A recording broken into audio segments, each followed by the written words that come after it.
I've been driving a big rig across these Appalachian mountains for going on 23 years now, hauling everything from lumber to groceries, whatever the dispatcher throws my way. You get used to the solitude after a while, the endless curves, the way the fog rolls in thick as soup, swallowing the road hole. It's peaceful in its own way, or at least it was until that one night back in the fall of 2018. I remember it clear as day, because it was one of those runs where everything felt a little off from the start. I'd picked up a load in Knoxville and was headed north toward Virginia, cutting through those back roads to shave off some time. The radio was nothing but static most of the way, and the coffee in my thermos had gone cold hours ago. It was pushing midnight when I rolled into Hollow Creek, or what was left of it. You'd blink and miss the place if you weren't looking. A cluster of weathered buildings huddled along the highway, most of them boarded up or sagging like they'd given up on standing straight. The old mill loomed at the edge of town, its smokestack cracked and leaning, a reminder of better days when coal and timber kept folks employed. Now it was just a ghost town with a handful of souls hanging on, the kind of spot where truckers like me stop only because the map says there's a diner or a pump. I needed caffeine bad. My eyes were starting to burn from the strain of peering through the mist. There was this dingy little truck stop on the outskirts, a single fluorescent light buzzing over the pumps, the parking lot cracked and overgrown with weeds. I pulled in slow, my air brakes hissing like they always do, and killed the engine. The lot was empty except for an old Ford pickup rusting away in the far corner, its bed full of rusted tools and what looked like animal traps. No sign of the owner. I stretched my legs a bit, the cool, damp air hitting my face, carrying that familiar mountain smell, pine and wet earth, with something sharper underneath like decay. Inside the stop, the clerk was half asleep behind the counter, an older guy with a gray beard who barely nodded when I paid for a large black coffee. "Fog's thick tonight," he muttered, not really looking at me. "Watch the bends." I grunted in agreement, took my cup, and headed back out. That's when I saw him. As I approached my rig, headlights still on from habit, a figure stepped into the beam. He was standing just off the shoulder, thumb out in that classic hitchhiker pose, but something about him didn't sit right from the jump. Tall and lanky, dressed in faded overalls that hung loose on his frame, like he'd lost weight since buying them. A wide-brim hat shadowed his face, the kind farmers wore back in the day, pulled low enough that I couldn't make out his features. No backpack, no bag, just standing there in the fog, patient as death. Truckers pick up hitchhikers sometimes. It's not unheard of, especially on these lonely stretches. But my gut twisted a little. Still, the coffee hadn't kicked in, and I was tired, figuring a short ride wouldn't hurt. "Where you headed?" I called out as I climbed up into the cab. He didn't answer right away, just shuffled closer and gripped the door handle like he already knew it'd be unlocked. I popped it open from inside, and he hauled himself up with surprising ease for someone who looked half-starved. The cab filled with this smell immediately, damp soil, like he'd been digging in the woods, mixed with something musty old. "North," he whispered, voice low and raspy, like he hadn't used it in days. "Just north." I nodded, shifted into gear, and eased back onto the highway. The fog pressed against the windshield, my high beams cutting tunnels through it. For the first few miles, he was quiet, just sat there staring straight ahead at the dashboard, hands folded in his lap. I tried making small talk, weather the road conditions, anything to fill the silence. "Rough night out there," I said. He nodded slowly but didn't reply. The radio crackled with interference. These mountains play hell with signals. I sipped my coffee, keeping one eye on the white lines snaking ahead. Then, out of nowhere, he started murmuring. Soft at first, almost under his breath. "The ones who watch from the trees," he said. "They see everything. Always watching." I chuckled nervously, figuring he was one of those eccentric types you run into out here. "Yeah, deer maybe. Plenty of them around these parts." But he shook his head, still staring forward. "Not deer. Older. They've been here since before the mills, before the roads. Waiting for folks to stray." His words sent a little chill down my spine, but I brushed it off. Long hauls do that to you. Make you jumpy when you're running on fumes. We rounded a curve, the trees closing in tight on both sides, their branches scraping the roof of the trailer like fingers. That's when it got weirder. He started describing the route ahead, turn by turn. Sharp bend coming up after the creek crossing, he said calmly. Then the old bridge with the rusted guardrail. I hadn't mentioned a word about my path. No manifest, no conversation with dispatch on speaker. How the hell did he know? You from around here? I asked, gripping the wheel a bit tighter. He tilted his head slightly, the brim of his hat shifting just enough for the dashboard lights to catch his eyes. They gleamed, reflecting back at me like an animal's in the dark, bright, unnatural shine. My stomach dropped. The cab was growing colder, too. Not just the night air seeping in. It was like the heat had died, frost starting to form on the inside of the windows despite the defroster blasting. My breath came out in puffs. You were right over there? I muttered, glancing at him. He didn't blink, just kept murmuring about the watchers, how they pulled people off the road, made him wander into the hollows never to be seen again. The fog thickened, swirling in patterns that almost looked like shapes, tall figures standing between the trunks, gone when I looked directly. I don't know what possessed me, but I started speeding up a little, taking the curves faster than I should. My mirrors fogged over completely, useless now. When I wiped the passenger side with my sleeve, I swore I saw movement in the trees, pacing us. Shadows keeping time with the truck. Listen, buddy, I said, voice sharper. I think you got the wrong ride. He turned then, fully facing me for the first time. His smile was wrong. Teeth too even, too white for someone dressed like a backwoods drifter. Perfect, like they'd been filed or something. They chose you, he whispered. Like they chose us. Panic hit me hard. There was a sharp bend ahead, the one he'd mentioned, and I slammed on the brakes, tires screeching as the rig fishtailed. The trailer jackknifed it a bit, but I held it, pulling over onto the narrow shoulder with gravel crunching under the wheels. Get out, I yelled, heart pounding in my ears. Now, he didn't argue, just unbuckled. If he'd even buckled in the first place, and opened the door. The dome light flickered on, illuminating his face properly for a split second. Pale, sunken cheeks, eyes too wide, skin almost gray. Then he stepped down, calm as you please, and melted into the woods. No footsteps, no rustling branches. Vanished like the fog swallowed him whole. I sat there for I don't know how long, engine idling, staring at the empty passenger seat. The smell lingered, damp earth and decay. My mirrors cleared slowly, revealing nothing but empty road behind. I drove the rest of the way white-knuckled, not stopping until I hit the next decent-sized town, a place called Ridgeview with a 24-hour diner that actually had customers. I had to know, so I asked around. Mentioned Hollow Creek, the hitchhiker. The waitress, a woman in her 50s with tired eyes, froze when I described him. You pick someone up there? She asked quietly. Turns out back in '82, there was a fire at the old mill. Chemical spill or something raged out of control. Killed nearly half the town, mostly men working the night shift. Bodies burned beyond recognition, some never found. Folks say the survivors went mad, wandering the woods, or worse, that the dead don't rest easy in those hollows. No one's hitched a ride out Hollow Creek since, not a living soul. They call them the Watchers now, the ones lost in the flames, pulling others in to keep them company. I finished that run and swore I'd never take those back roads again, but trucking don't always give you choices. Routes change, loads demand it.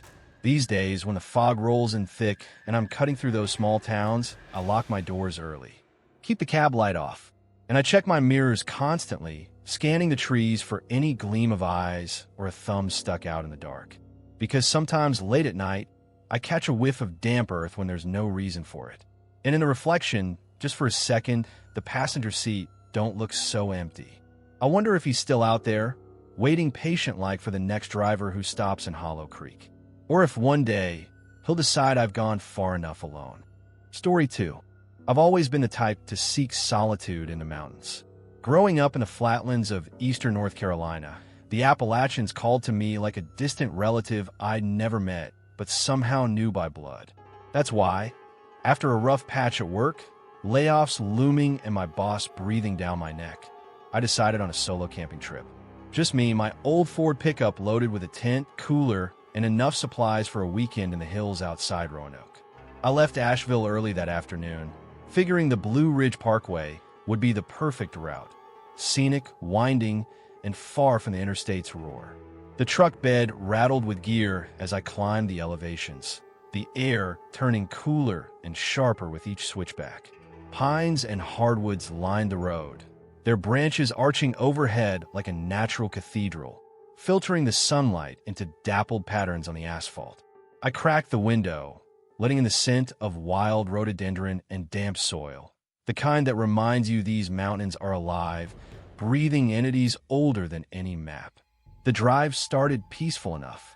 I tuned the radio to a local country station, the twang of banjos and heartfelt ballads about lost love fitting the landscape perfectly. Overlooks dotted the way, and I pulled off at one near mile marker 200, stretching my legs and gazing out over the valleys where mist clung to the hollows like forgotten smoke. No other cars in sight, just the wind rustling leaves and a distant hawk's cry. It felt good, freeing, like I was shedding the weight of city life with every mile. But as the sun dipped toward the ridges, casting long shadows that stretched like fingers across the road, a subtle shift occurred. The radio signal weakened, bursts of static interrupting the music. I fiddled with the dial, thinking it was just the terrain. Mountains play havoc with reception out here. Must be a storm brewing. I muttered to myself, though the sky was clear, a fading blue streaked with pink. I settled on the station again, but the static persisted, crackling like dry leaves underfoot. By evening, the parkway had emptied out completely. Tourists head home before dark, and locals know better than to linger on these roads after sunset. The headlights came on automatically, their beams cutting through the gathering dusk, illuminating guardrails and the occasional reflector post. The static on the radio grew more insistent, weaving in and out of the songs. At first, it was just noise, but then patterns emerged, fragments that sounded almost like words. "Help!" A burst hissed, followed by silence. I chuckled nervously, shaking my head. Great, now I'm hearing things. Alone in the cab, my voice sounded small, swallowed by the engine's hum. Another crackle. Trapped. Turn back. Clearer this time, like a voice straining through a bad connection. I switched stations, landing on talk radio, but the same interference bled through. My palms grew slick on the wheel. It had to be atmospheric weirdness, maybe echoes from distant broadcasts bouncing off the rock faces. But the words felt personal, urgent, as if meant for me.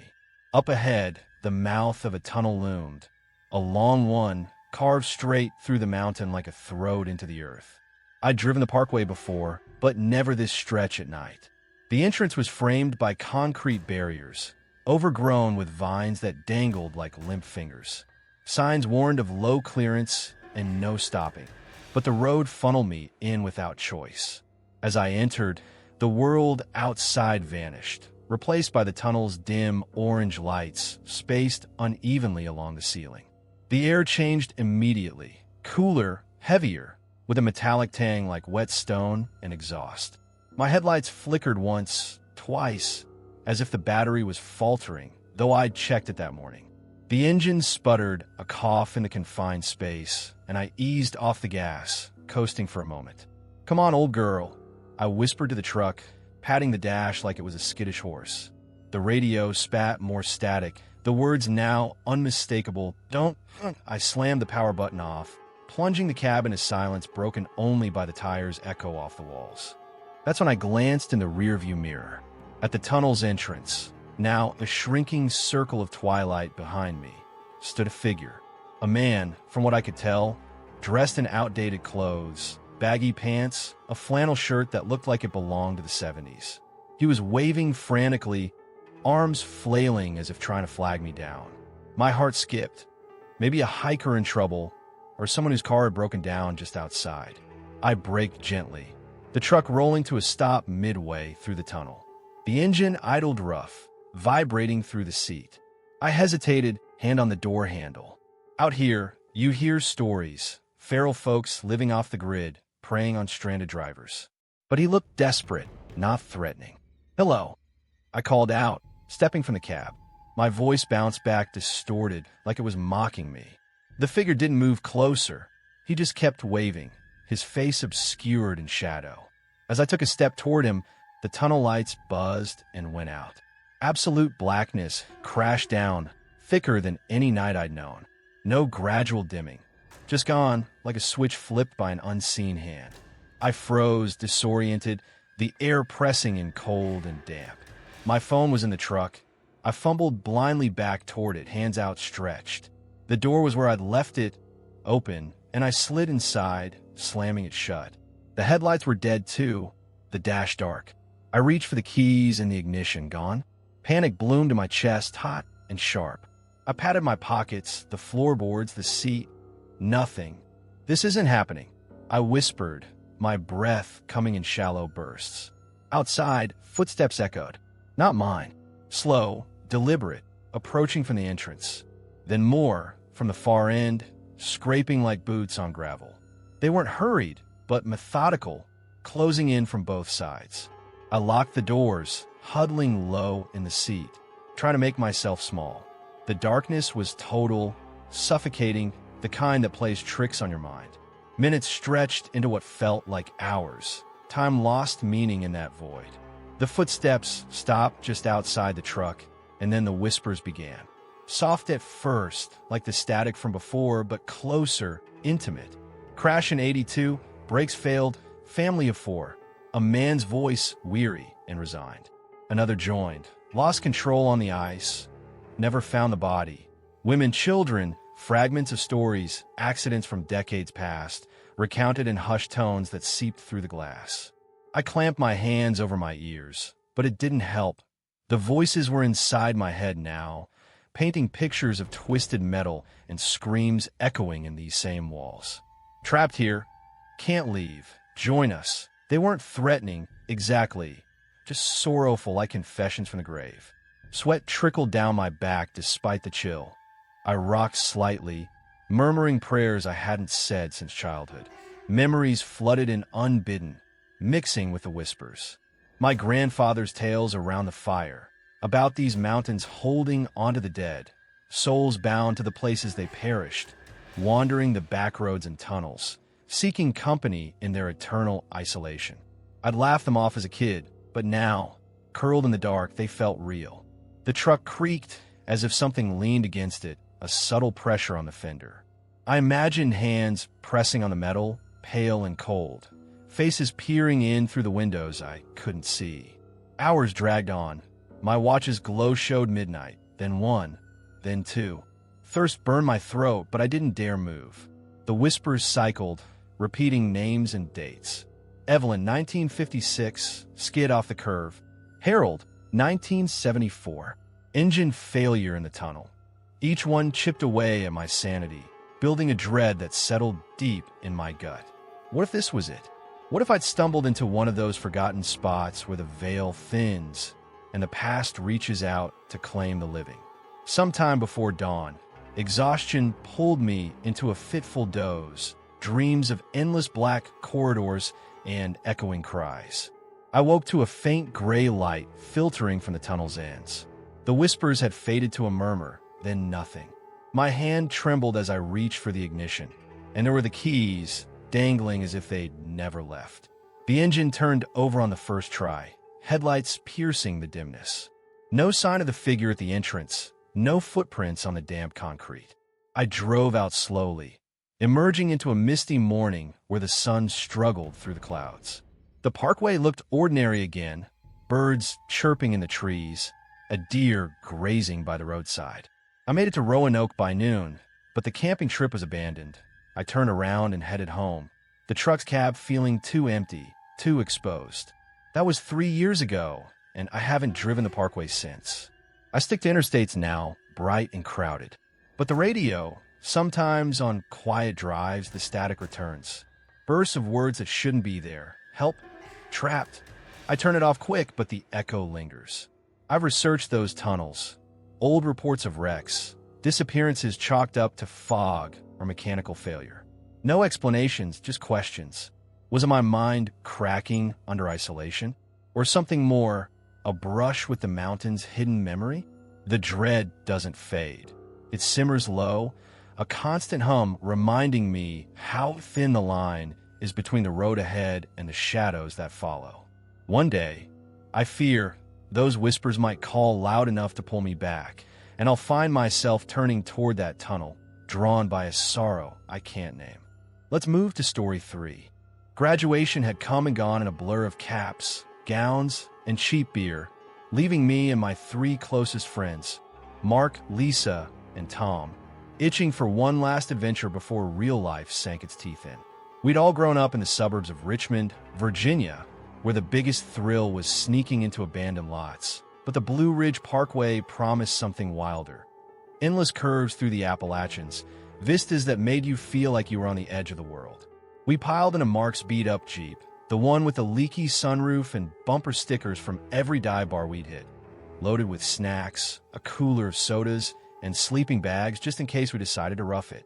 The plan was simple. Drive from Waynesboro north toward Shenandoah, stopping wherever the mood struck, camping under the stars if we found a good spot.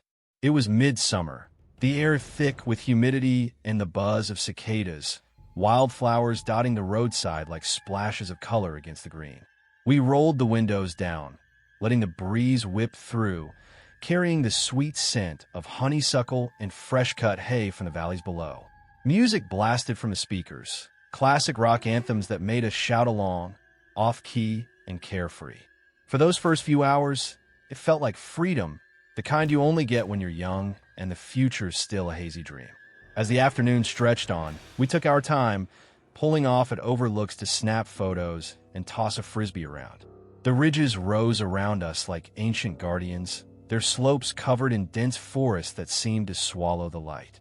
Lisa, ever the photographer, captured shots of us posing dramatically against the guardrails, the drop-offs plunging hundreds of feet to rocky streams below. "This is what life's about," Tom yelled, arms outstretched, as if embracing the whole mountain range. We laughed, the sound echoing back faintly, distorted by the wind. But as the sun began its slow descent, painting the sky in soft oranges and purples, the parkway grew quieter. Fewer cars passed, and the shadows lengthened, creeping across the asphalt like ink spilling from the trees. We weren't worried. We'd packed flashlights and had a full tank of gas. Still, there's something about these mountains after dusk. They feel alive in a way that's hard to explain, like the woods are watching, breathing in rhythm with the rustling leaves. We were somewhere past the 100-mile marker when we spotted her. It was at one of those pullouts, a gravel patch with a weathered sign marking a viewpoint. The light was fading fast, the ridges turning a deep, shadowy blue that blurred the line between earth and sky. She stood by the roadside, thumb extended in the classic hitchhiker pose, an elderly woman in faded overalls and a threadbare flannel shirt that hung loose on her frail frame. Her hair was gray and tangled, pulled back in a haphazard bun, and she wore sturdy boots caked with mud, like she'd been walking these hills for days. She looked like she'd stepped out of an old photograph, someone's grandmother from a bygone era, the kind of Appalachian folk you read about in history books, living off the land in isolated hollows. We slowed down, exchanging glances. "Should we?" Lisa asked, her voice hesitant. Mark shrugged. "Why not? It's getting dark. She could use the help." Tom leaned out the window. "Need a ride, ma'am?" She didn't reply, just nodded once, her eyes fixed on the horizon, and climbed into the back seat next to the cooler without a word. At first, it was awkward but not unsettling. We introduced ourselves, trying small talk as Mark eased back onto the road. "Where you headed?" I asked, twisting in the passenger seat to face her. She stared straight ahead, hands folded in her lap, silent. Her skin was weathered, etched with lines like the cracked bark of an old oak, and she smelled faintly of wood smoke and earth, a scent that mingled with the Jeep's musty interior. "You from around here?" Lisa tried, smiling encouragingly. No response. We chuckled nervously, chalking it up to shyness or hearing loss. Maybe she was one of those reclusive types, the descendants of settlers who'd carved out lives in these mountains generations ago, wary of outsiders. The radio crackled with static. We'd lost the signal again, the mountains interfering as usual. So Tom switched it off, leaving us with the hum of the engine and the whisper of wind through the cracked windows. The air in the Jeep shifted subtly, growing stale despite the breeze, a chill seeping in that raised goosebumps on my arms. It was still warm outside, the summer heat lingering, but inside, it felt like we'd driven into a pocket of winter. Miles ticked by, the road twisting through tunnels of overhanging branches, the headlights now necessary as full dusk settled. The woman remained motionless, her presence a weight in the back, like an extra passenger we hadn't invited. We tried to ignore it, cracking jokes about college mishaps to fill the silence, but our laughter sounded forced, echoing hollowly. At one point, as we rounded a bend, she lifted a gnarled finger, pointing to an overgrown trailhead barely visible in the underbrush, a narrow path vanishing into the woods, unmarked and forgotten.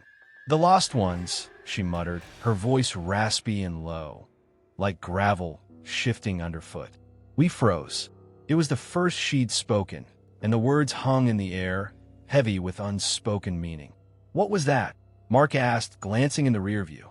She didn't elaborate, just lowered her hand and resumed her stare. Tom laughed it off. "Probably some local legend. These hills are full of ghost towns, missing hikers." But the humor fell flat. Lisa shifted uncomfortably, and I felt a knot tighten in my stomach.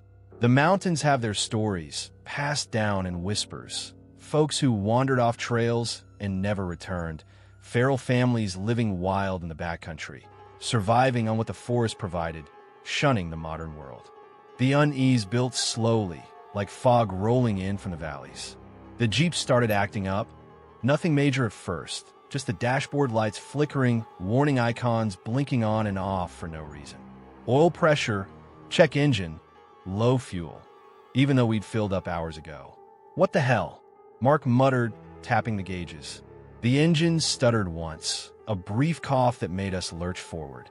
Outside, the woods pressed closer, the trees seeming denser, their branches scraping the roof like fingers testing for weakness.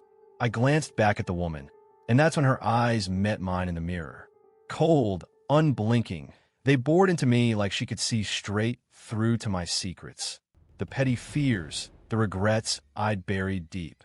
There was no warmth there, no humanity, just a void that pulled at something inside me, stirring a dread I couldn't name. "You okay back there?" I asked, my voice cracking. She didn't blink, didn't move, her gaze holding mine until I had to look away, heart pounding. We decided to let her out at the next pullout, the atmosphere in the Jeep too thick to bear. "You're good," Mark said, pulling over onto a gravel shoulder overlooking a dark ravine. She nodded again, silent as before. But when we turned to help her out, she was gone. The back seat was empty, doors still locked from the inside. No sign she'd ever been there except a faint imprint on the upholstery, like a shadow left behind, and a whisper of wind that stirred the air, carrying a chill that lingered. "Where'd she go?" Lisa whispered, her face pale in the dome light. We searched around the Jeep, flashlights cutting through the night, calling out, but the woods swallowed our voices. No footprints in the dirt, no rustle in the bushes, just the distant hoot of an owl and the creak of branches in the breeze. Panic set in quietly. Tom suggested we drive on, but none of us wanted to admit how shaken we were. The car started fine now, lights steady, as if nothing had happened. We made it to a motel in the next town, a dingy place with peeling paint and a buzzing vacancy sign, collapsing into beds without much talk. That night, sleep came in fits, haunted by dreams. In mine, she led me down that overgrown trail, her silent form gliding ahead, the path narrowing until the trees closed in. Faces peered from the underbrush, pale, expressionless, like hers, waiting in the shadows. They didn't speak, didn't move, just watched with those unblinking eyes, a silent invitation to join them in whatever lost world they inhabited.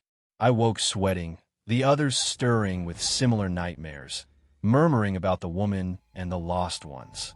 We cut the trip short the next morning, heading home via busier roads, the Jeep's back seat feeling emptier than before. It's been years now, jobs and families pulling us apart, but that silence she brought lingers. I've avoided the Parkway ever since, sticking to interstates where the lights never fade. Sometimes on quiet drives, I catch a glimpse in the rear view, a shadow that shouldn't be there. eyes meeting mine for a split second before vanishing. The others feel it too. We text about it occasionally, half joking, but the fear is real. What was she? A drifter with a knack for disappearing? Or something the mountains spit up, an echo of those who vanished long ago, wandering the roads in search of company? The Appalachians hold their secrets close, burying them in the hollows and trails where the lost linger.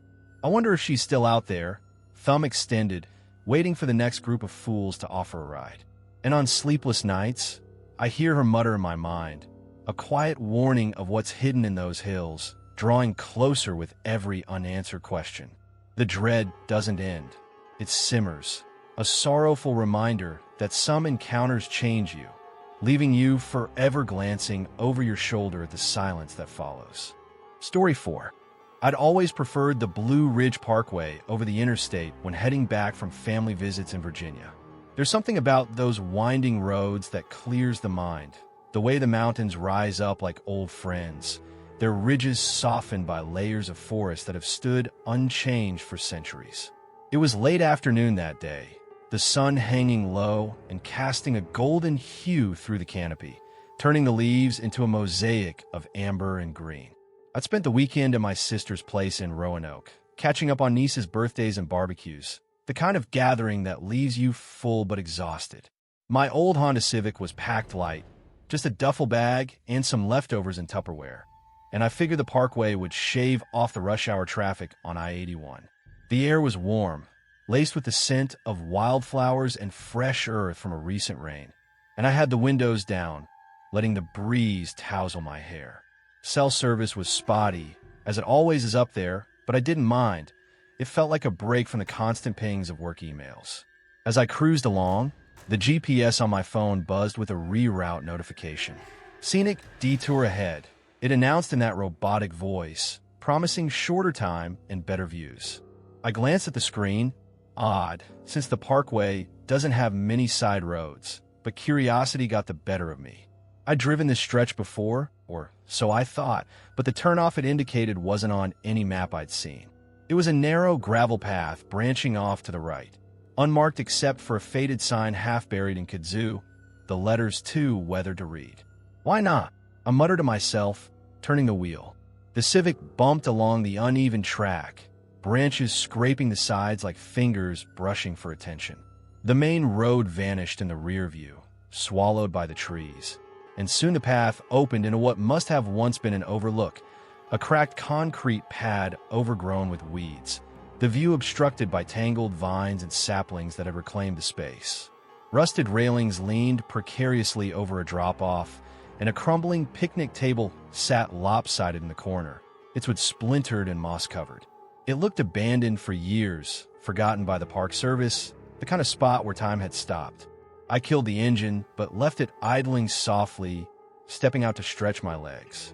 The golden light filtered through the leaves and shafts, dappling the ground, but the air here felt heavier, stiller than on the main road. No breeze stirred the branches, no birds chirped from the canopy, just an absolute silence that pressed in, broken only by the distant hum of my car. I walked to the railing, peering through the vines at the valley below, where mist gathered in the hollows like breath on glass. It was peaceful at first, almost meditative, the isolation wrapping around me like a blanket. I'd heard stories from locals about these mountains, places where the past lingers, echoes of old settlements or tragedies that the land refuses to let go. My grandfather used to spin yarns about ghost towns hidden in the ridges, families vanished during hard winters, their cabins reclaimed by the forest. I'd always dismissed them as folklore, embellished for effect around the dinner table. But standing there with the silence, so profound it rang in my ears, those tales didn't seem so distant. Leaning on the railing, I closed my eyes for a moment, letting the quiet soak in. That's when the echoes started. Faint at first, like a radio tuned low in another room. Murmurs of conversation, a child's laughter bubbling up, then a woman's voice calling out. I snapped my eyes open, scanning the trees. Nothing, just the overgrown lot and the fading light. "Hello," I called, my voice flat against the stillness, absorbed by the vines. No answer. Shaking my head, I chalked it up to imagination, maybe the wind playing tricks through the leaves. But as I turned back to the car, it came again, clearer this time, snippets of talk. Past the sandwiches. Look at that view. Laughter, warm and familial, turning sharp with surprise.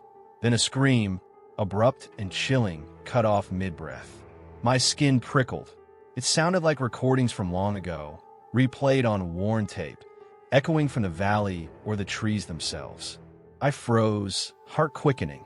Fatigue from the drive, I told myself, or perhaps an old speaker system buried in the weeds, some forgotten park exhibit.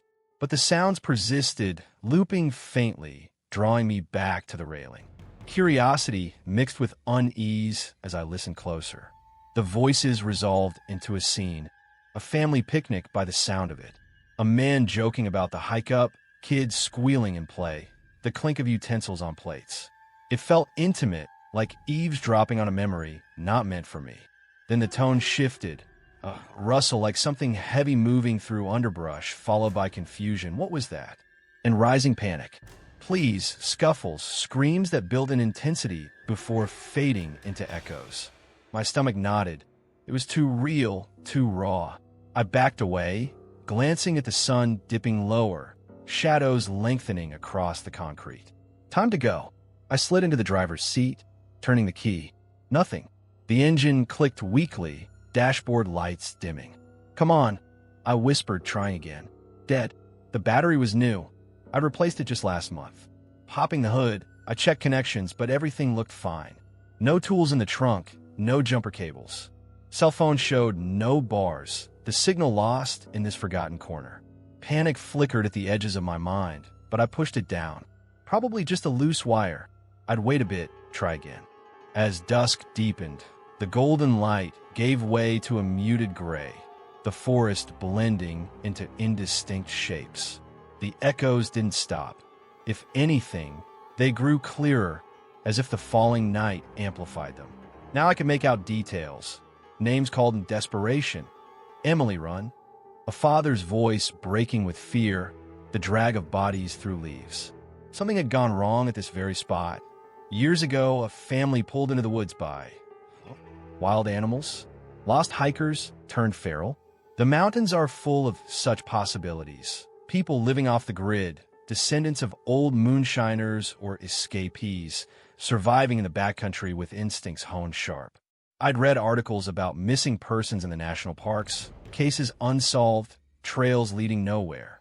The sounds painted a vivid picture, looping relentlessly, each cycle etching deeper into my nerves. I locked the doors, hunkering down in the seat, watching the trees for movement. Shadows stirred there, elongated figures that paused at the edge of the lot, as if sensing my presence. Not people exactly, too still, too blended with the trunks, but watchful, patient. My breath fogged the windows, the air inside growing stuffy, but I didn't dare crack them. Night fell fully, a blanket of darkness pierced only by the faint glow of stars through the canopy. No moon that evening, just inky black pressing against the glass. The echoes continued, a soundtrack to my isolation. Laughter to screams, pleas fading into silence, then starting anew.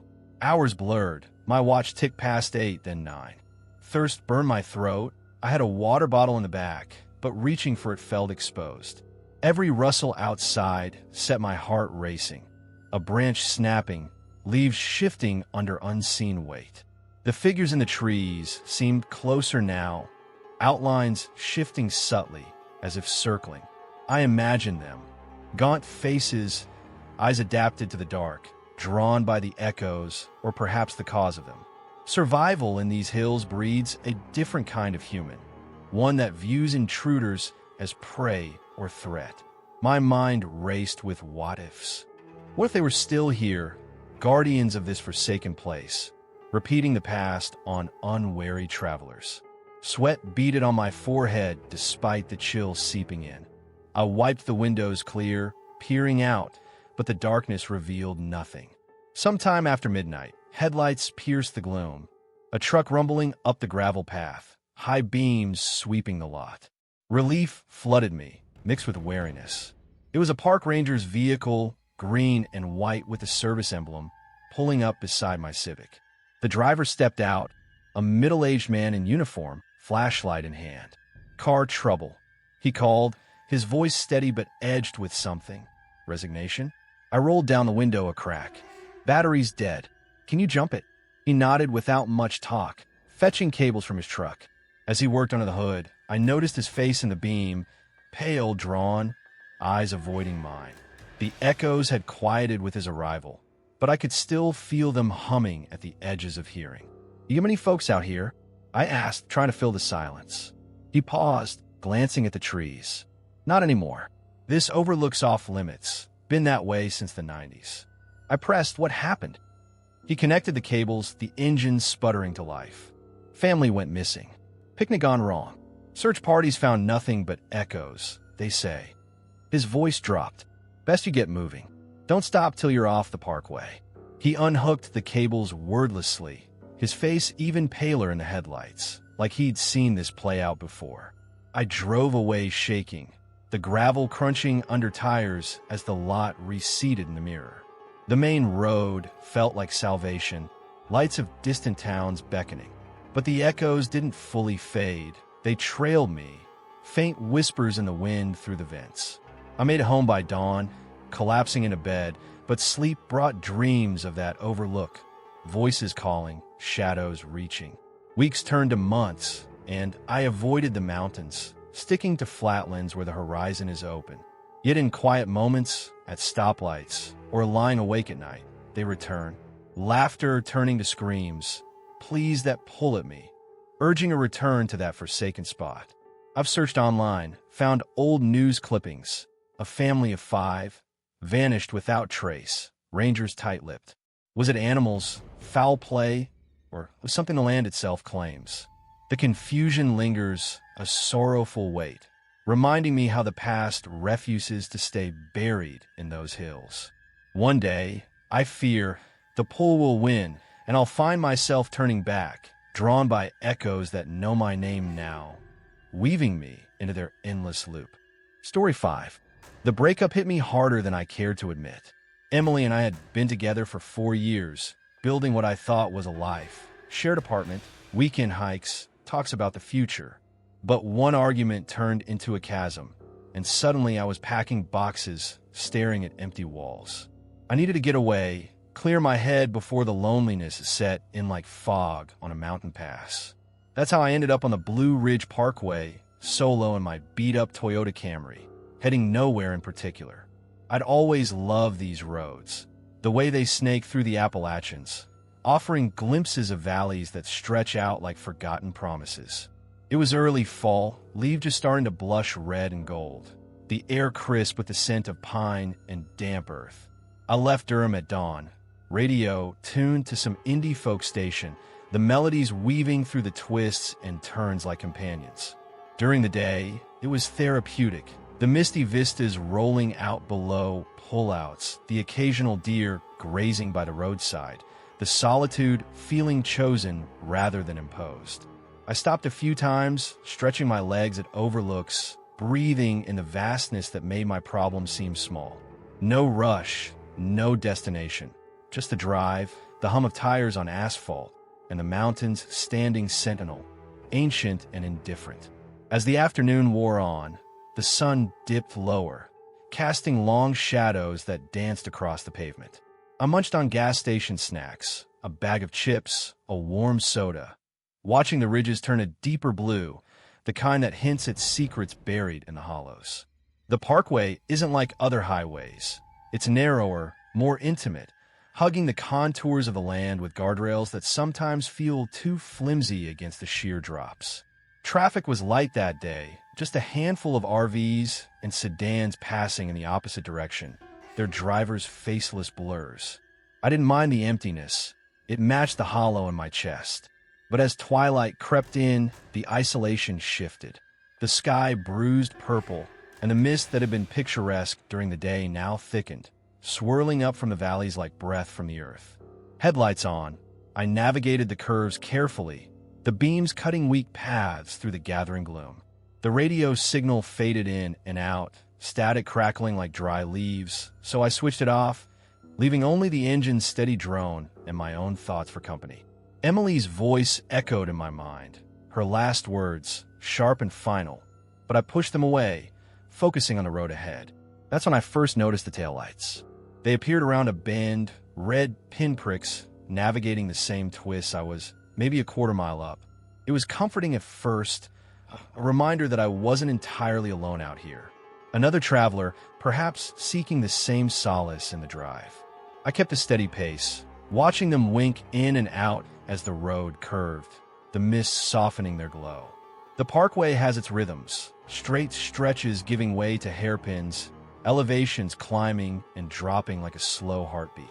I rounded a particularly sharp turn, expecting to see them again on the straightaway beyond, but nothing. Just empty roads stretching into the dimness, the asphalt gleaming faintly under my lights. Odd, but not alarming. Maybe they'd pulled off at an overlook I hadn't noticed, or sped up out of sight. I accelerated a bit, the engine whining in protest, scanning the shoulders for any sign. A parked car, a flash of brake lights. The mist thickened, tendrils curling over the guardrails, and the silence deepened, broken only by the occasional pebble kicked up by my tires. Minutes passed, the road unfolding endlessly, no other vehicles in sight. Unease prickled at the back of my neck, that primal sense of being too far from help. These mountains have a history. I'd read about it idly in guidebooks. Hikers vanishing on trails, drivers reported missing after fog-bound nights. Locals whisper about feral folk in the backwoods, survivors of old mining towns gone bust, living wild and wary of intruders. Or worse, the legends of loops in the land, places where the terrain plays tricks, trapping the unwary in endless circles. I shook it off, attributing the chill to the dropping temperature, cracking the window for fresh air. The scent of wet leaves rushed in, grounding me. But then, in the rearview mirror, headlights bloomed, two bright orbs emerging from the haze behind, closing fast. High beams, piercing and unyielding, flooding my mirrors with glare. I squinted, adjusting the angle, but the light was relentless, turning the cab into a wash of white. "Pass already," I muttered, slowing to hug the shoulder, expecting them to overtake on the next straight. They didn't. Instead, the lights eased back, matching my speed, hovering just close enough to blind without colliding. I accelerated, they did too. Slowed, they mirrored. No honk, no signal, just persistent pursuit, the beams like eyes fixed on my tail. In the side mirror, I caught a glimpse of the vehicle, a dark sedan, older model, maybe its shape indistinct in the fog. The driver was a silhouette, featureless against the dashboard glow, unmoving. No wave, no acknowledgement, just a shadow at the wheel, following. My pulse quickened, hands slick on the steering wheel. Was it road rage? A prank? Out here, with no cell service, the bars on my phone had vanished hours ago. Options were limited. I tried flashing my brakes, a universal signal to back off, but the lights inched closer, the gap narrowing to mere feet. The mist swirled thicker now, reducing visibility to a tunnel of light and shadow. The cliffs to my right a sheer wall, the drop to my left invisible but felt. Then came the repetition. I've been watching the mile markers, those reflective posts ticking off progress like a countdown. 217, 218. But as I rounded another curve, there it was again, 217. I blinked, thinking I'd misread, but the next one confirmed it, 217 once more. The road was looping, the same stretch repeating. That familiar crack in the asphalt, the bent guardrail, the cluster of pines leaning like conspirators.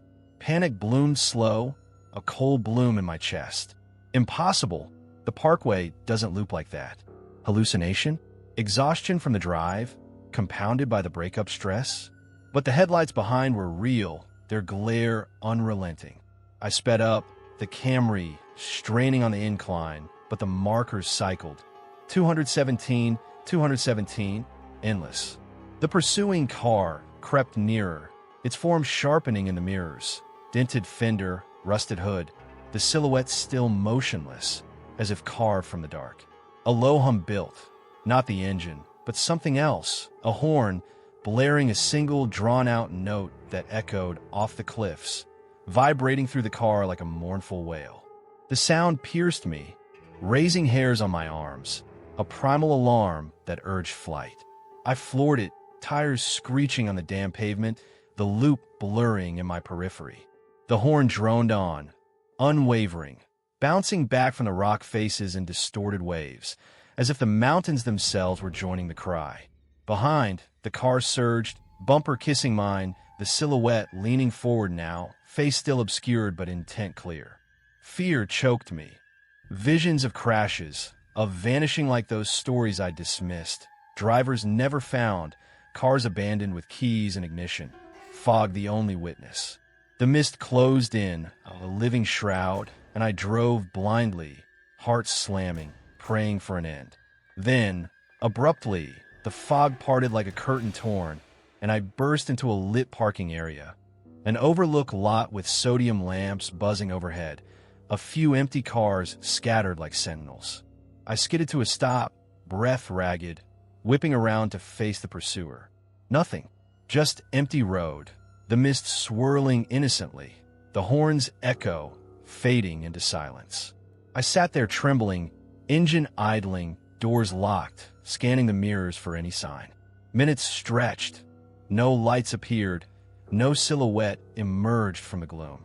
Eventually, a family in an SUV pulled in, kids laughing, oblivious. I waved them over, voice shaky as I asked if they'd seen another car. Blank stares, shakes of heads. "Fog's thick tonight," the dad said, shrugging. I nodded, not pressing, and drove on once my nerves steadied, sticking to the parkway until the interstate junction, where lights and traffic felt like salvation. Back home, I pored over maps, forums, old news clips. That stretch near mile 217? A history of disappearances, drivers reported lost in fog, vehicles found empty days later, no traces. Rangers chalk it up to accidents, exposure, but locals mutter about lures in the mist, echoes of the vanished drawing others in. Psychological? Supernatural? I don't know. The dread doesn't care for labels. Years on, the breakup's a faded scar, but that night clings. I avoid night drives now, opting for company or daylight. But sometimes on quiet roads, I catch fading lights in the distance, taillights vanishing around bends, headlights blooming behind. I watch them, wondering if they're real or remnants, luring me back to that lonely height where the void waits, patient as the mountains. The confusion lingers, a sorrowful pull, whispering that one slip, one foggy turn, and I'll join whatever claims the unwary, lost in loops that never end. Story 6. The annual road trip with my cousins had become a ritual, a way to hold onto the bonds that life kept trying to loosen. There were 4 of us that year. Me, my brother Jake, our cousin Mia from Knoxville, and her brother Liam, who always drove because he claimed his van handled the curves better than any of our sedans. We'd started the tradition back in college, piling into whatever vehicle we could borrow and heading for the Blue Ridge Parkway, chasing the autumn colors like they were a cure for the mundane. That October, the leaves were at their peak, fiery reds and oranges blazing against the ridges, turning the mountains into a canvas of flame under the clear sky. We left early from Charlotte, the van loaded with coolers, snacks, and a playlist of rock anthems that blasted from the speakers, drowning out the world. Laughter filled the air as we swapped stories, the kind that get embellished with each retelling. Childhood pranks, failed dates, the time Jake got lost in the woods as a kid and swore he heard voices calling his name. The parkway welcomed us with its gentle twists, the air crisp and scented with decaying leaves and wood smoke from distant cabins. It felt alive, invigorating, the isolation a balm rather than a burden. As the miles unwound, we fell into the rhythm of the drive.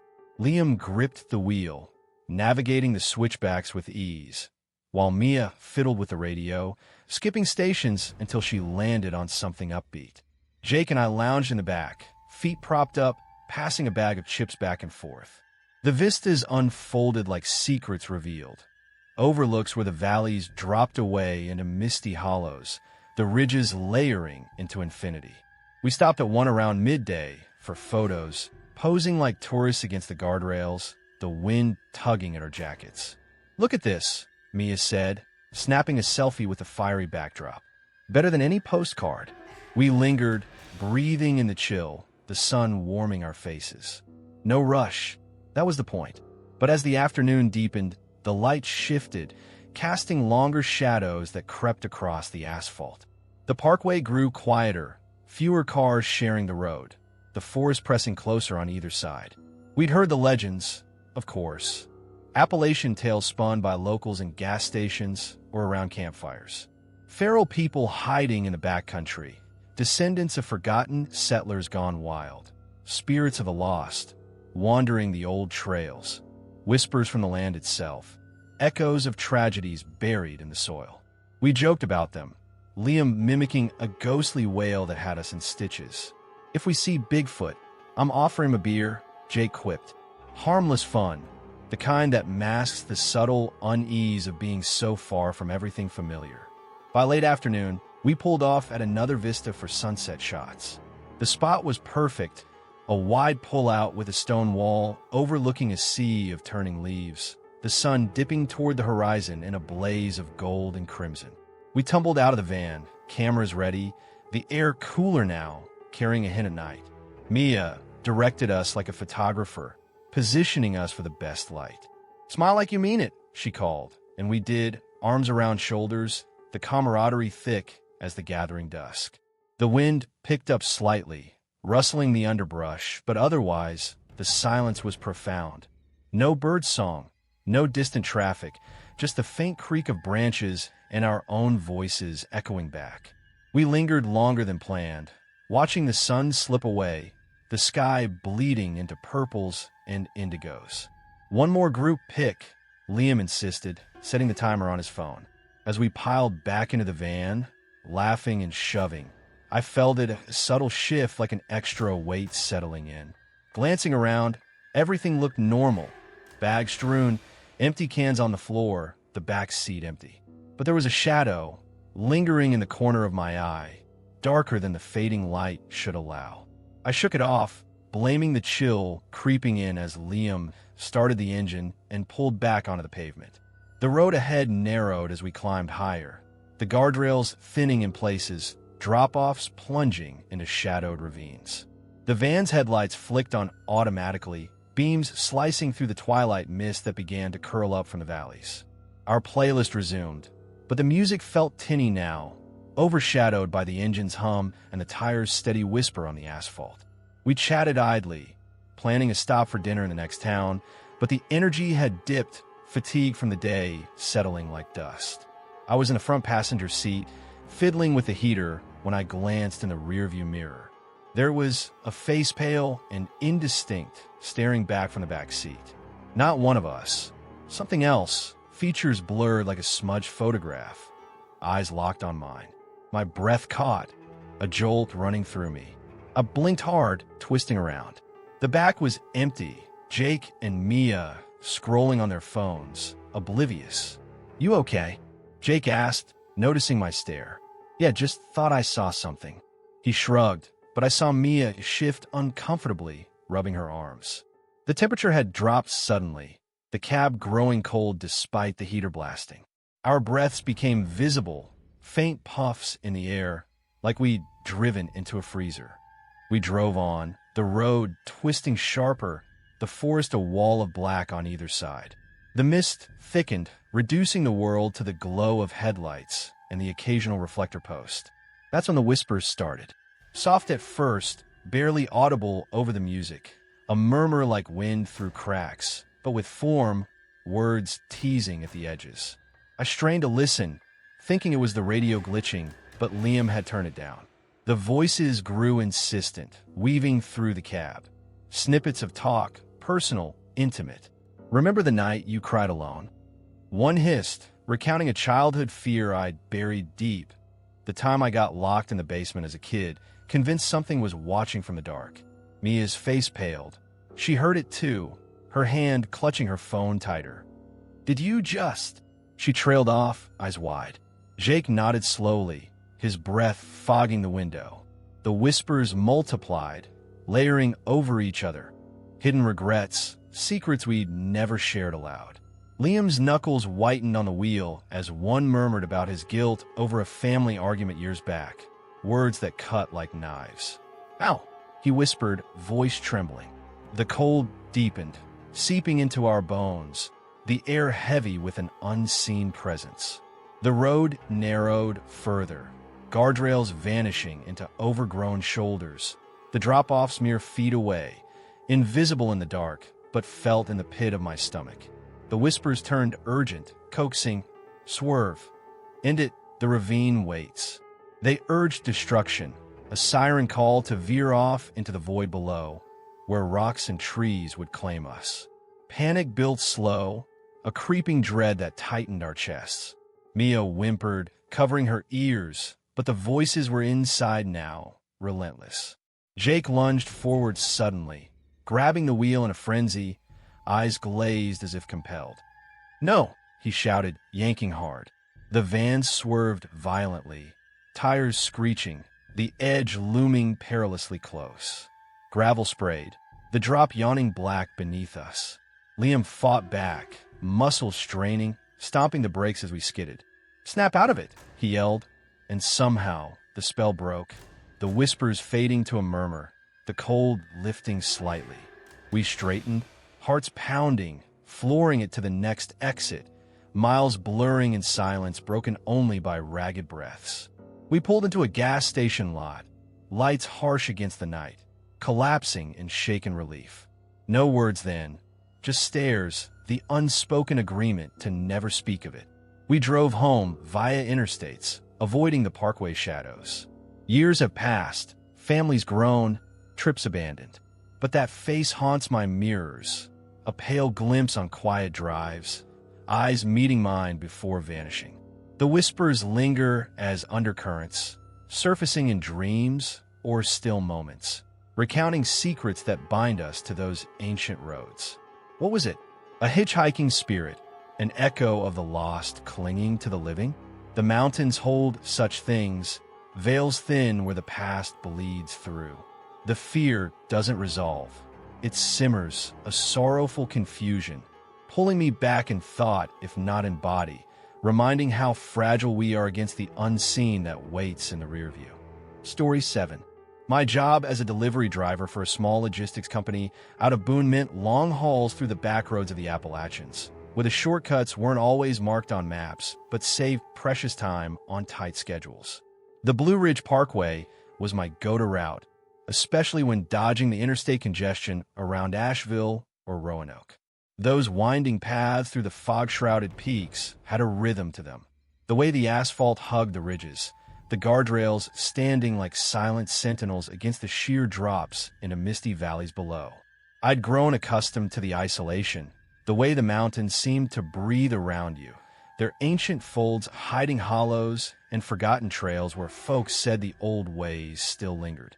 Feral people, they call them in the truck stops, descendants of hermits or runaways who'd gone wild in the woods, surviving on instinct and whatever the forest provided.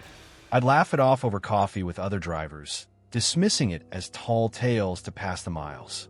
But out there alone, with the radio fading to static and the cell signal dropping to nothing, those stories took on a different weight, like the damp air pressing in after rain. That particular evening, the sky had been brooding all day, heavy clouds sagging low over the peaks, threatening but holding back until dusk. I was running a load of parts from a warehouse in Virginia back to base, the truck's cab cluttered with empty coffee cups and crumpled manifests. The rain started as a light patter, slicking the asphalt and turning the world gray. Tires hissed on the wet pavement, and I slowed for the curves, headlights cutting weak beams through the gathering mist. My back ached from hours behind the wheel, and a nagging need for a break built up. Stretch the legs, splash some water on my face. The parkway doesn't have many rest areas this far out, just the occasional pullout for overlooks, but up ahead, through the drizzle, I spotted one unmarked. A gravel patch branching off to the right, half hidden by overhanging branches, inviting like a whisper. No sign, no railing, Just a flat spot carved into the hillside, big enough for a rig or two. Why not? I muttered, flicking on the blinker out of habit, though no one was behind me. The truck rumbled onto the gravel, crunching to a stop, engine idling as I killed the lights to save battery. Stepping out, the rain kissed my face, cool and insistent, muffling the world like a blanket thrown over everything. No thunder, no wind, just that steady drizzle drumming on the leaves and the truck's roof. The air smelled of wet earth and pine, sharp and clean, chasing away the stale cab odor. I zipped up my jacket, boots sinking slightly into the mud as I wandered toward the treeline for a quick relief. The pullout overlooked a deep hollow, but the fog obscured the view, turning it into a swirling void. Silence reigned, absolute and unnerving. No crickets chirping, no distant rumble of traffic from the main road. Just the rain's soft hush and my own breathing. As I turned back, something caught my eye on the nearest tree. Carvings scratched deep into the bark like scars. Names, dates, J. Harlan, 89, M. and T. Forever, 2004. Others faded, illegible. They dotted the trunks around the clearing, some fresh enough that the wood still wept sap, others weathered gray. Warnings, maybe? Lovers' marks? I traced one with my finger, the roughness biting back, and a chill unrelated to the rain crept up my spine. These mountains hold memories, my old man used to say. Folks vanish, but the trees remember. A rustle in the bushes snapped me alert, like fabric snagging on thorns or feet shifting in leaves. I peered into the underbrush, heart picking up pace. At first, nothing, just shadows dancing in the drizzle. Then, a figure resolved, hunched low and watching from the treeline, clothed in rags that blended with the bark faded denim, maybe layered with mud and leaves, making it hard to tell where person ended and forest began. It didn't move, just stared, face obscured under a hood or matted hair, eyes glinting faintly in the low light. "Hey there," I called, voice steady but loud in the quiet. "You okay?" No response. The rain picked up, pattering harder, but the figure held still, like a statue rooted in place. Unease bloomed slow, that primal sense of being watched, evaluated. I'd heard the tales, feral families in these hills, shunning society, living off scraps and wild game, their eyes wild from years in the wild. Harmless mostly, but territorial, especially toward intruders on their turf. I backed toward the truck, hands raised placatingly. "Just passing through," I said, but as I moved, more shapes emerged from the woods. One from the left, tall and gaunt. Another shorter, scurrying low like an animal. 3, 4, encircling the pullout, silent sentinels closing the gap without a sound. Panic flickered, but I kept it leashed, reaching for the driver's door. The handle clicked under my fingers, locked. I patted my pockets. Keys were inside, on the dash where I'd left them. Through the window, the cab looked normal, but when I tried the passenger side, same thing. Doors sealed tight, as if by some unseen hand. "What the hell?" I whispered, rain soaking through my shirt now. The engine, still idling when I'd stepped out, had gone silent, the truck dead in the gravel. I banged on the window, peering in, but no luck. The figures drew nearer, their movements deliberate, not rushed. In the fading light, I caught glimpses of faces, human but wrong. Eyes too wide, whites prominent like startled deer, skin pale and stretched, expressions frozen in silent pleas or warnings. No words, no aggression, just that relentless approach, rags dripping in the rain, feet leaving no prints in the mud. I circled the truck, trying every door, the tailgate locked all of it. Heart hammering, I climbed onto the hood, pounding the windshield, but it held firm. The shapes paused at the edge of the gravel, watching, as if content to wait me out. Night fell gradual but complete, the drizzle turning to a steady pour that drummed endlessly on the metal. I huddled against the truck side, using the overhang for meager shelter, but the cold seeped in, numbing my fingers and toes. No phone signal, of course not, this deep in the ridges. The figures lingered at the treeline, shadows among shadows, their presence a weight pressing down. Hours blurred. My watch glowed 9 p.m., then 11. Scratches began then, faint at first, like nails on the undercarriage, probing. I froze, listening as they moved around the truck, slow and methodical. Not animals, too deliberate, too human. A handprint smeared the window opposite me, pale against the glass, fingers splayed, as if testing. I didn't dare look up, curling tighter, breath shallow, to stay quiet. Whispers joined the scratches, murmurs too low to decipher, like conversations carried on the wind, names and pleas blending with the rain. My mind raced. Were they the vanished ones? Travelers like me, pulled into the woods, twisted by years of isolation into something feral, guarding their secret spots? The carvings flashed in my thoughts, dates marking disappearances etched by victims or watchers. Dread built like the storm, a quiet terror that choked rational thought. Sometime after midnight, the scratches intensified, circling the cab, the figures bolder in the dark. I glimpsed one up close, face pressed to the glass, eyes hollow, mouth moving soundlessly. Not attacking, but imploring like they wanted in or me out. The truck rocked slightly, as if hands tested the frame. I prayed for dawn, for another driver to spot the pullout, but the parkway was dead at this hour. Memories flooded unbidden. Childhood hikes with my dad, warnings about straying off paths, news clips of missing hikers, vehicles found empty with keys inside. Was this how it happened? Lured to a stop, trapped by unseen forces, claimed by the watchers? Exhaustion tugged at me, but sleep was impossible, the cold and fear keeping me vigilant. The rain eased around 3 a.m., leaving a dripping silence broken only by those persistent scratches, nails dragging like pleas across the paint. Dawn crept in gray and reluctant, light filtering through the canopy, turning the mist ethereal. The scratches faded with the night, the figures retreating into the woods like smoke dissolving.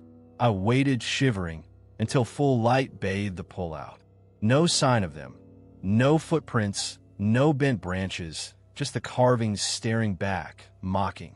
The truck doors clicked open on their own, engine turning over with the first twist of the key, as if nothing had happened. I drove out shaking, gravel spitting behind, not stopping until a diner miles down the road, where hot coffee steadied my hands. The waitress eyed my soaked clothes, but said nothing. Locals know better than a pry. Later, back home, I researched that spot. Old forums, park reports. Vanished travelers tied to unmarked pullouts. Vehicles found empty, no traces. Rangers hushed it up, blaming exposure or accidents. But whispers persisted. Feral guardians, souls bound to the land, watching for the weary. I reroute now, sticking to lit highways, but the carvings etch my mind, names and dates blurring into warnings. On quiet nights, scratches echo in my dreams, figures waiting at the edges. The dread simmers, a sorrowful confusion. Are they threats or trapped, pleading for release? The mountains don't answer. They just wait, patient, for the next soul to pull over, drawn by a secret they can't resist.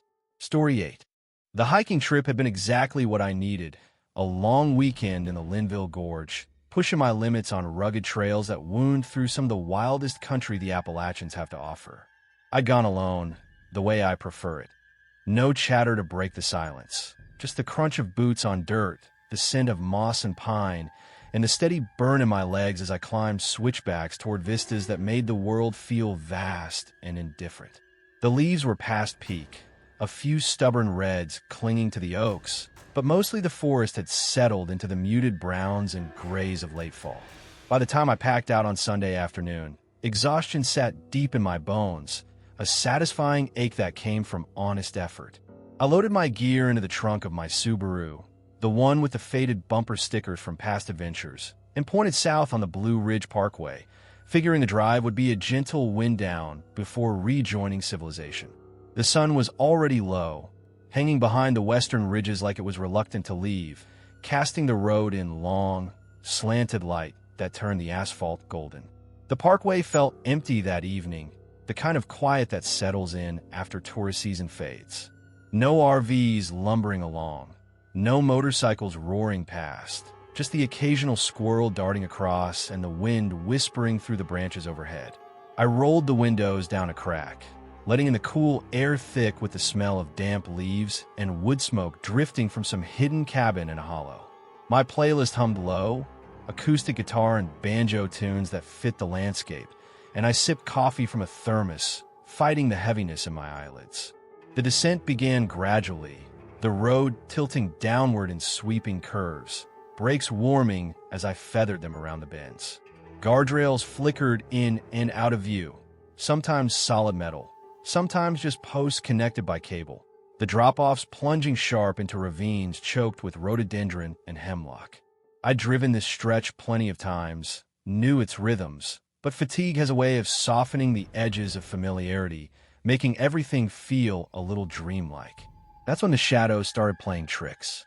At first, they were ordinary, long fingers of darkness stretching across the pavement from the treeline as the sun sank lower, shifting with each curve like they were reaching for the car. I blinked hard, attributing it to tired eyes, the way headlights can create illusions after hours on the trail. But as the light dimmed further, the shadows grew bolder, elongating unnaturally, curling at the edges as if alive.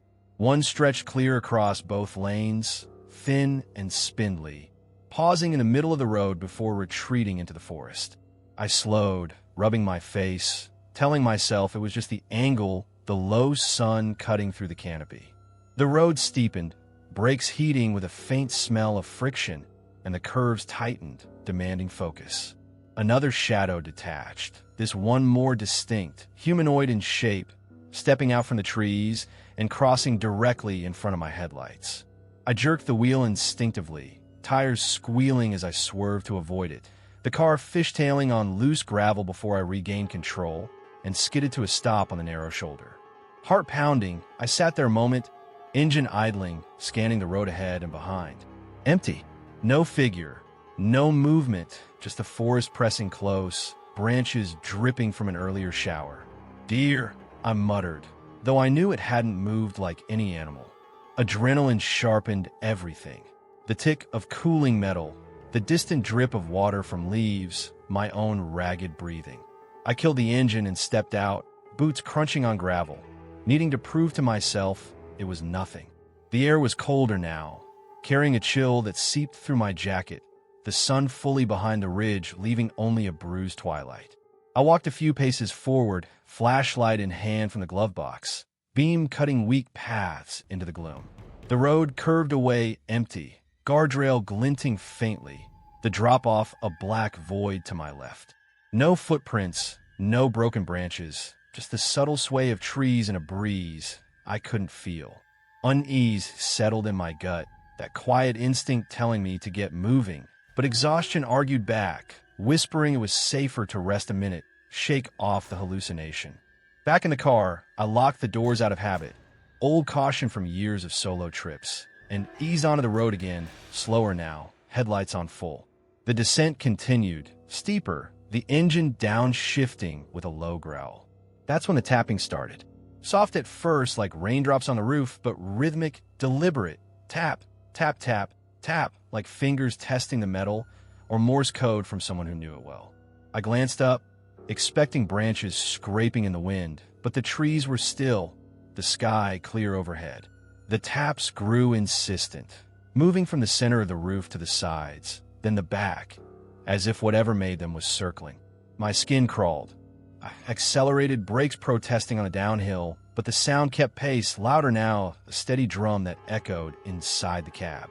The shadows thickened ahead, pooling across the asphalt like spilled ink, blocking the way in shifting masses. In the dim glow of the headlights, outlines formed within them, tall, slender figures with arms outstretched, not threatening exactly, but pleading, pulling, as if trying to draw me closer or hold me back. The air grew heavy, suffocating, the cab feeling smaller, the windows fogging slightly from my breath despite the cold. Whispers mingled with the taps, faint at first, like wind through cracks, but resolving into words. Join us, stay. Soft, sorrowful, layered voices that seemed to come from everywhere and nowhere. The roof, the seats, the dark beyond the glass.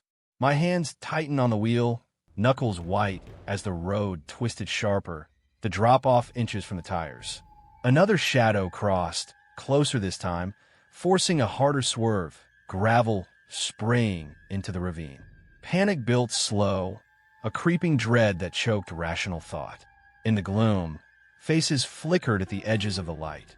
Pale, indistinct, features blurred by motion or mist, but human, eyes wide with unspoken need. Lost drivers, I thought wildly, echoes of wrecks from years past, when fog or ice sent cars plunging over the edge, souls bound to the descent, waiting for company in the dark. The taps turned to thuds, something heavy leaning on the roof, the car dipping slightly underweight that shouldn't be there. I couldn't go forward, the shadows blocked, thickening into a wall that swallowed the headlights.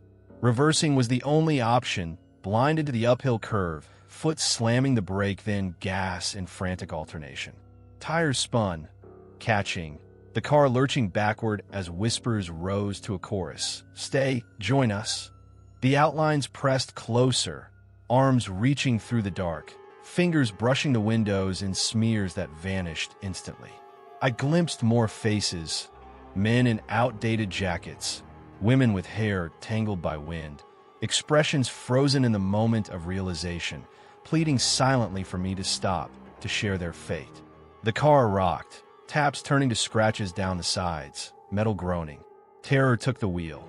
I floored it uphill, engine roaring, bursting through the shadows that parted reluctantly, whispers fading behind like echoes in a tunnel. I didn't stop until the road leveled miles later, pulling into a lit overlook where a family camper sat, dome light glowing warmly. They eyed me warily as I paced outside my car, but I waved off questions, claiming brake trouble. Drove the rest of the way on interstates, bright and crowded, arriving home at dawn with hands still shaking. Therapy came later, doctors calling it fatigue-induced hallucination, stress from overexertion, maybe carbon monoxide from a leaky exhaust. Pills helped the sleep, but not the dreams. Endless descents, shadows reaching, faces pleading in the gloom. Those shadows follow me now, darkening every drive, elongating in streetlights, pooling at intersections, a subtle reminder of the parkway's grip on those who falter in its twists. I avoid mountain roads at dusk, stick to daylight and company, but the whispers linger in quiet moments, a sorrowful pull asking why I escaped when others couldn't. The confusion gnaws. Were they warnings or invitations? The mountains don't explain. They just wait, patient in their ancient folds, for the next weary traveler to descend alone into the gathering dark. Story 9. My brother Ryan and I have always been the restless type, the kind who get antsy if we're stuck in one place too long. Growing up in a small town outside Knoxville, we'd spend weekends exploring backroads, chasing rumors of old mining camps or abandoned mills hidden in the folds of the Smokies. That spontaneous road trip along the Blue Ridge Parkway was just an extension of that. Nothing planned, just a full tank of gas, a cooler of drinks, and the pull of the mountains under a bright October full moon. The air was crisp that night, carrying the faint bite of coming winter, and the leaves had turned enough to glow silver in the moonlight, turning the ridges into a sea of shimmering shadows. We left after dinner, Ryan behind the wheel of his old Jeep Cherokee, the one with the cracked dashboard and seats that smelled faintly of campfires. Music played low, some old country tunes our dad used to hum, and we talked about everything and nothing, the easy rhythm of brothers who know each other's silences as well as words.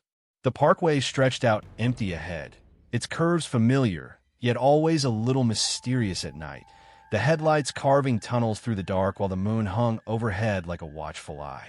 We'd been driving a couple hours when nature called, the kind of urgent need that doesn't wait for a proper stop. Most rest areas on the parkway are well marked, lit up with sodium lamps and picnic tables, but this one wasn't. Ryan spotted it first, a narrow gravel turnoff half swallowed by weeds. No sign visible, just a faded concrete pad with what looked like old facilities tucked against the treeline. "This'll do," he said, easing off the pavement, tires crunching as we pulled in. The place was overgrown, vines crawling over cracked walls, saplings pushing through the asphalt like the forest was reclaiming its own. No lights, no other cars, just the moon casting everything in pale grayscale, the mist rising slow from the ground like breath from buried things. We parked close to the building, a low cinder-block structure with separate doors for men and women. Graffiti scrawled across the doors in faded spray paint. The air felt heavier here, stiller than on the main road. The cricket song absent, replaced by a profound quiet broken only by distant water dripping somewhere in the woods. I grabbed a flashlight from the glove box, more out of habit than need. The moon was bright enough, but the beam felt reassuring as we stepped out. The facilities were decrepit, doors hanging crooked on hinges, the smell of mildew and old urine hitting us as we pushed inside. Ryan took one side, I the other. The men's room was a single stall and a cracked sink, mirrors shattered long ago, shards glinting on the floor. Graffiti covered the walls, random tags mostly, but some stood out. They watched from the trees in jagged red letters. Don't look back, scratched deep like with a knife, dates going back decades. I chuckled nervously, splashing water on my face from the trickle that still ran, cold and metallic. Kids messing around. I called to Ryan through the wall, but my voice echoed flat, absorbed by the concrete. That's when a knock came, slow, deliberate, from the empty stall behind me. 3 measured raps, like knuckles on hollow metal. I froze, water dripping from my chin. Ryan? That you? No answer from his side, just a faint sound of him zipping up. I pushed the stall door. Empty, toilet lid down, no one. Funny, man, I said louder, but unease prickled my skin, the hairs on my neck rising. The knock repeated, closer this time, from the wall, separating the rooms, or maybe the outer door. Ryan burst in then, face pale in the moonlight streaming through a high window. You hear that? He whispered. We stood still, listening. Knock, knock, knock. Slower, as if pacing itself, coming from different directions now. The stall again, then the sink pipes, then the main door. We called out, who's there? Hello. Voices bouncing back mockingly, but no reply, just the knocks migrating, deliberate and patient. My flashlight beam trembled across the graffiti, landing on one fresh-looking scrawl. They know you're here. Ryan grabbed my arm. Let's go. We backed out together, the door creaking shut behind us, but the knocks followed faintly, muffled through the walls. Outside, the mist had thickened, swirling low around our ankles, the Jeep a dark shape 20 feet away. The moon filtered through, turning everything ethereal, but the treeline stood out sharp. Figures there, still as statues, spaced along the edge where forest met concrete. Tall, humanoid, unmoving, eyes catching the light like animals in headlights, reflecting silver. We didn't speak, just moved faster toward the Jeep, boots splashing in puddles. The figures didn't advance, just watched, heads tilted slightly as if listening. Ryan fumbled the keys, cursing under his breath as we piled in, doors slamming. The knocks resumed. On the Jeep now, faint but clear, from the roof, the hood, the trunk. I twisted the ignition. The engine turned over but choked, sputtering like it was flooded, dashboard lights flickering weakly. Come on, Ryan muttered, pumping the gas, but it only coughed harder. Outside, the mist rose higher, curling against the windows, and the figures began to move, jerky at first, like joints long and used, stepping from the trees in unison. Faces obscured in shadow, but something familiar in their builds, their postures, one taller like Ryan, another broader like me. Echoes almost, movements mirroring our panic in delayed, unnatural ways. The pounding started then, fists on glass, on metal, not frantic but insistent, rhythmic surrounding us. Hands pressed against the windows, leaving smears that vanished slow, palms flat and pale. Terror built gradual, a suffocating weight as the engine refused to catch, the pounding growing louder, the figures circling closer. Their faces came into moonlight sporadically, features blurred like looking through warped glass, but hints of recognition, a jawline like mine, eyes shaped like Ryan's. Not us, but close enough to twist the knife, as if the mountains had copied us, waiting for the originals to return. Whispers filtered through the vents, soft and overlapping. Names, fragments of our earlier conversation, laughter from the drive replayed distorted. The Jeep rocked slightly, something climbing on top, footsteps thudding across the roof. Ryan tried again. Key turn, pump, pray, and finally the engine roared to life, headlights cutting through the mist to reveal the figures paused mid-step, arms outstretched. We peeled out, gravel spraying, the pounding fading behind as shapes receded in the mirrors, swallowed by fog. We drove in silence for miles, windows up, heater blasting, until a lit overlook appeared with other cars. Only then did we talk, voices shaky, piecing it together. Later research turned up stories. Hikers vanished from that unmarked stop, cars found empty, graffiti warnings added by those who escaped. Rangers avoid it. Locals won't stop after dark. We've never gone back, stick to busy roads now, but the dread persists, a quiet unease on full moon nights. Sometimes, in rear views, shadows linger at treelines, eyes reflecting light, patient. Were they guardians, echoes of the lost, or something the land shapes from us, waiting for return? The confusion lingers, a sorrowful pull, whispering that one day the engine won't start, and we'll join the watchers at that forsaken place, patient for the next to arrive. Story 10. The night we took that drive along the Blue Ridge Parkway still feels like a memory that belongs to someone else, one I borrowed and can't quite return. Emily and I had been engaged for only a few months, and everything between us felt new and fragile in the best way, like we were still discovering the shape of what forever might look like. We planned the trip on a whim, a weekend at a little bed and breakfast near Blowing Rock. No real itinerary beyond winding roads, quiet overlooks, and the kind of conversations you only have when the world falls away. It was late fall, the leaves mostly down, leaving the ridges bare and stark under a sky that had been clear all day.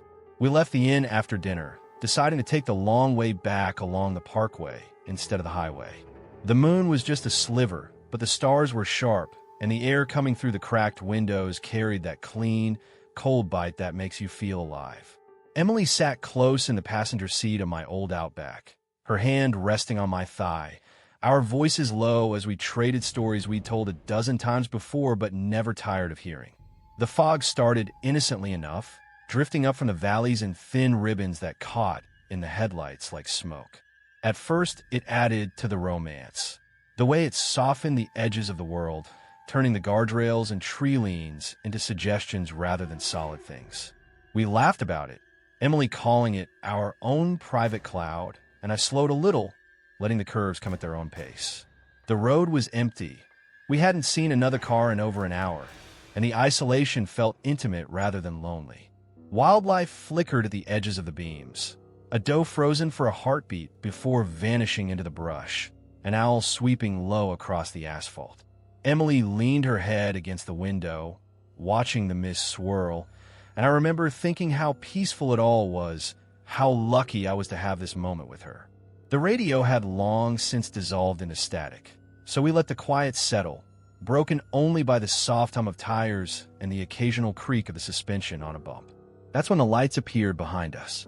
At first, just two dim points in the rear view, far back in the fog, barely distinguishable from the mist itself. I noticed them the way you notice a change in temperature, subtle but undeniable.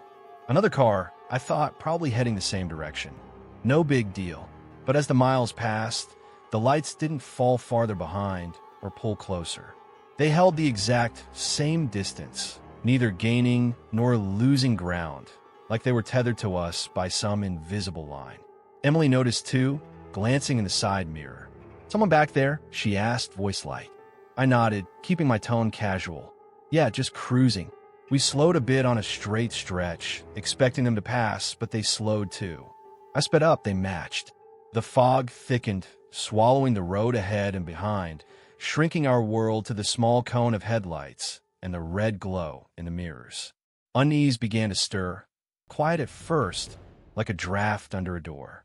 The car had no plates, at least none visible through the haze, and the windows were darkly tinted, reflecting nothing back.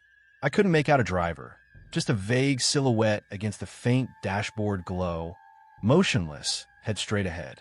No wave, no flash of lights to acknowledge us. Just steady, relentless following. Emily shifted in her seat, her hand tightening on mine. They're really staying right there, huh? I try to laugh it off.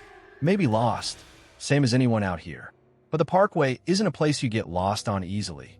It's one long ribbon with few turns. We came to a turnout, a wide gravel pullout with a low stone wall overlooking the void, and I eased in, thinking they'd finally pass. The lights behind us dimmed, slowed, and stopped, idling maybe 50 yards back, half swallowed by fog, silent. No movement inside, no door opening. Just waiting. I don't know what possessed me to get out. Maybe some foolish need to confront the strangeness, to prove it was nothing. Stay here, I told Emily, voice steadier than I felt. Lock the doors. She protested, but I was already stepping into the cold, the gravel crunching loud under my boots. The fog hit me like a wall, thick, damp, tasting of earth and pine. My flashlight beam diffused immediately, useless beyond a few feet. I walked back along the shoulder, calling out, "Hey, you okay? Need help?" My voice fell flat, absorbed by the mist, coming back weaker. No answer. The other car sat dark and still, engine barely audible, lights low but steady. As I drew closer, the fog seemed to thicken around me, pressing in, and the whispers started. Soft at first, like wind through dead leaves, but forming words, names, dates, fragments. Sarah Miller, October 93. The twins, 78. Never found the car. Names of the missing, I realized with a chill, ones I'd read about in old articles. Hikers, drivers, lovers who'd vanished on these roads, swallowed by fog or night. I froze, heart hammering, straining to hear. The whispers layered, overlapping, sorrowful more than threatening, recounting disappearances like bedtime stories told backward. My beam caught the other car, closer now, and it was empty. No silhouette, no driver, just vacant seats and that faint interior glow. But when I turned back toward our outback, the fog had closed the distance, disorienting me. Emily's pale face stared from the passenger window, eyes wide. I hurried back, sliding in, doors locking with a thud that felt final. "It's gone," I said, voice hoarse. "The car just gone." She was shaking, staring at our trunk. "There were hands," she whispered, pressing from inside the trunk, like trying to get out. I checked the rear view. Nothing, just our luggage, but the dread was already rooted deep. The engine started fine, and we pulled out fast, headlights cutting frantic paths through the fog. The whispers lingered at the windows for a while, faint pleas fading as we drove, the mist thinning only when the first gray of dawn touched the ridges. We reached the inn in silence, holding each other until sleep came in fits. We've never driven the Parkway at night since, and we don't talk about it much. The way every mirror check brings a flicker of expectation, every fog bank a tightening in the chest. That trailing presence haunts us still, a subtle dread woven into ordinary moments. A car that lingers too long behind, lights dim in the rear view, or the sudden chill of mist on a clear evening. Was it an echo of the lost, collecting in the fog, waiting for company? Or something the mountains shape from loneliness itself, mirroring us until we can't tell what's real? The questions linger without answer, a quiet sorrow that the Parkway keeps its souls close, patient in the endless nights, ready to claim more when the fog rolls in thick enough to hide the line between the living and those who never left.